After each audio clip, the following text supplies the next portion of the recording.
Customer What's up guys, this is Jenny back to another video. তো আজকে ভিডিওটা অনেক ইন্টারেস্টিং, কারণ আজকে চলে আসছি আমি মূলত বিসমিল্লাহ খেলা করে।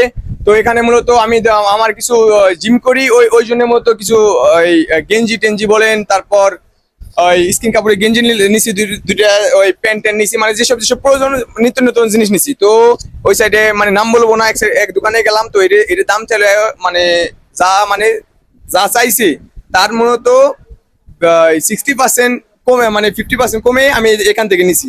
তো একদিক দিয়ে ভালো লাগছে। তো আমার মনে হলো যে এই দোকানে আপনারা যদি আসেন তো পাইকারি সবকিছু পাবেন, তো মানে কম দামে সবকিছু পাবেন। তো ওই দিক দিয়ে আমি আপনাদের সাজেস্ট করবো যে আপনারা যদি খেলা করে আসেন তো এই দোকানে একবার হলেও আসতে পারেন। আর দেখায় এখানে আমার সামনে দেখতে পাচ্ছেন কাস্টমারে দেখায় যেটা পছন্দ ওটা নেই কাস্টমার। তো এমনই কাস্টমার যদি না আসে আমরা